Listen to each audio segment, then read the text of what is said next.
हालांकि मेरा वक्तव्य शॉर्टकट में हो गया था, लेकिन कुछ बातें साथियों ने कहा कि एक बार एक अपील और हो जाए।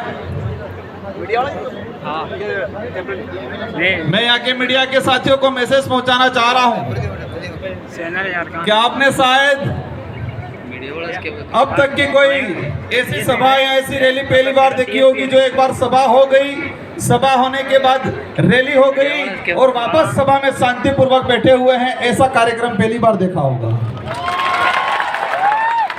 क्योंकि ऐसा कार्यक्रम ऐसी जनता इसलिए है कि ये जनता अपने खुद के खर्चे से और स्वाभिमान से आई हुई है, इसलिए है। अगर किराए के पैसे से या पैसा दे के लाई हुई भीड़ होती तो ऐसे टिकने वाली नहीं थी। तो ये जनता टिकने वाली है, बिकने वाली नहीं है। आप सबको खूब खूब धन्यवाद। आपने ये शांतिपूर्वक जो कार्यक्रम को सफल बनाया। मैं आपसे उम्मीद करूंगा, आशा करूंगा कि यही प्यार, यही स्नेह 26 तारीख के दिन अपना जो चुनाव चिन्ह आवंटित होगा उसको बटन के दबा के ये प्यार और जताना है। और जिस तरह से उन नेताओं के खिलाफ आपके अंदर जो गुस्सा है, वो गुस्सा भी उसी दिन अपना जो मत का अधिकार है उसका उपयोग करके उनको एहसास कराना है कि हमारे बांसवाड़ा डूंगरपुर में जिन्हें जनता की भावनाओं के साथ खिलवाड़ किया है उनको सबक सिखाएंगे।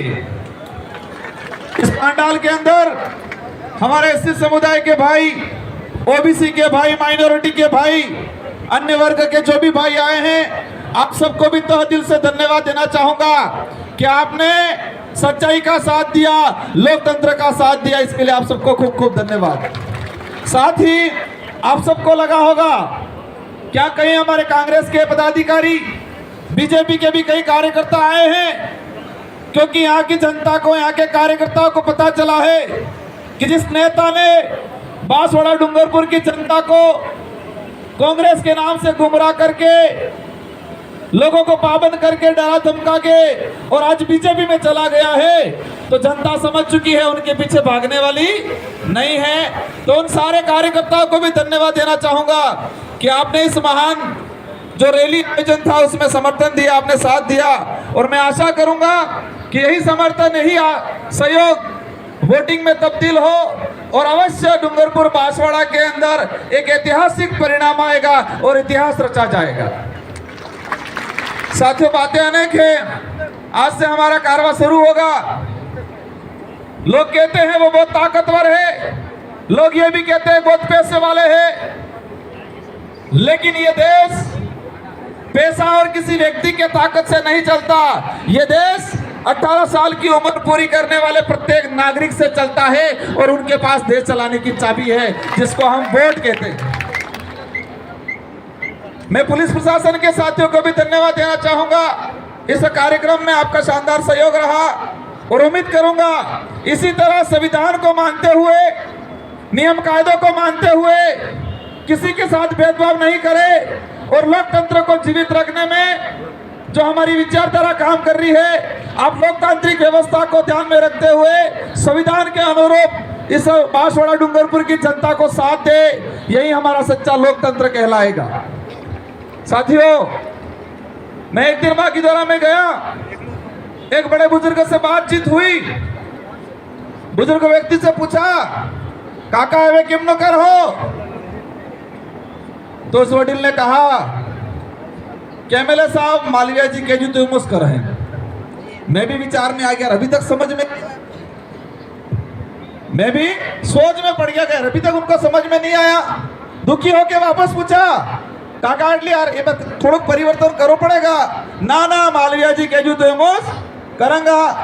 फिर मेरे को लगा यार कुछ तो बात है। फिर पूछा, काका ऐसा क्या क्या कहा था कि आने के जो तो बांसपाम वोट आलो न के भैरव जी लई जाइन होगन खवड़ा जाता। क्या बोला? भैरव जी लई जाइन होगन खवड़ा जाता कि एक बांसपान कार्य वोट आलो नहीं है अटले आने के जो तो एमोस करूंगा। मैं उन बुजुर्गों को धन्यवाद देना चाहूंगा कि आप स्वाभिमानी हो, उनकी तरह ईडी से डर के भागने वाले नहीं हो। और ये बांसवाड़ा की जो सीट है ये पूरे देश पे मैसेज पहुंचाएगी और यहां से आप मुझे जिता के भेजोगे। हम बांसवाड़ा डूंगरपुर का नहीं, पूरे देश का प्रतिनिधित्व करेंगे और पूरे देश के किसी भी कोने में हमारा आदिवासी समुदाय का भाई हो, एससी का हो, माइनॉरिटी का हो, जो भी पीड़ित वर्ग है उस सबकी आवाज बन के लोकसभा के अंदर जाएंगे। जो वर्तमान में जो स्थिति बनी हुई है, ये देश खतरे में है, ये देश खतरे में है। संविधान बदलने की बात की जा रही है। हमें विचार करना पड़ेगा कि राजस्थान के अंदर सरकार बनी और सरकार बनते ही राजस्थान के अंदर एक माहौल बना दिया गया धर्म के नाम से। हम किसी भी धर्म का विरोध नहीं करते, लेकिन धर्म के नाम से जो राजनीति हो रही है उसका हम कठोर विरोध करते हैं। एक दुर्भाग्य की बात है, एक राष्ट्रीय पार्टी है, देश में उसकी सत्ता है, लेकिन बीजेपी आज इतनी गिर चुकी है, लोगों को ये डरा रही है। क्या सहारा लिया? सहारा लिया। अब राम का भी सहारा ले रहे सत्ता बनाने के अंदर। लेकिन ये जनता समझ चुकी है और इस बार ऐसा तमाचा पड़ने वाला है इन लोगों को। डूंगरपुर बांसवाड़ा तो पड़ने वाला है, लेकिन पूरे देश के अंदर इन लोगों को तमाचा पड़ने वाला है और पूरे देश में लोकतंत्र स्थापित होकर रहेगा। इन नेताओं को एहसास होगा कि ये देश ईडी सीबीआई भाजपा से नहीं चलता। महेंद्रजीत मालवीय की जांच कराई जाए। 3000 करोड़ का घोटाला किया है, सबसे बड़ा भ्रष्टाचार किया है, पेपर लीक किया है, इसमें जांच कराने की मांग करते हैं भाजपा के जिला अध्यक्ष। और जैसे भाजपा की फैक्ट्री में जाने के बाद वही भाजपा के जिला अध्यक्ष बोल रहे हैं कि मालवीय जी बहुत बढ़िया नेता है, तुम चलाओगे, तुम घुमाओगे, जिधर घुमाओगे उधर।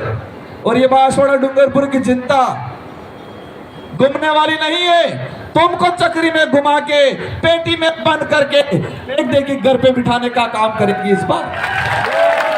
इसलिए आप सभी साथियों को, इनके पास हथियार है, जिस तरह से उनके वीडियो आ रहे हैं, किसी को कह रहे सरकार बनते ही जेल दिलवा देंगे, किसी को कह रहे हेलीकॉप्टर घुमा देंगे, किसी को कह रहे किसके ये वो कर देंगे। मैं इस मंच से कहता हूं कि हमें आपसे व्यक्तिगत दुश्मनी नहीं है, लेकिन तुमने इस समाज के साथ, इस क्षेत्र के प्रत्येक वर्ग के साथ जो धोखा किया है उसका बदला इस बार जरूर लेंगे। और हम भी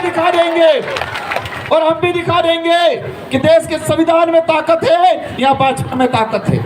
ये लड़ाई, ये चुनाव, संविधान एक तरफ है और भाजपा एक तरफ है। हम मानेंगे कि संविधान की जीत होगी, भाजपा की हार होगी। इसलिए आप सभी को कहना, बहुत कुछ चाह रहे हैं, समय हो गया है। मैं खुश हूं, मैंने ये प्लान किया था यहाँ से छोटा मोटा करके वहां जाके इसके बाद निकल जाएंगे, लेकिन सब लोगों की मांग आई कि नहीं, वापस सभा स्थल पे जाएंगे, वहां पर हमारे जो वक्ता रहेंगे उन सबकी बात सुनेंगे। और यहाँ तक अपने लोगों में यह हौसला है कि यहाँ से 26 तारीख तक भी बैठना पड़े तो बैठने के लिए तैयार है, ऐसा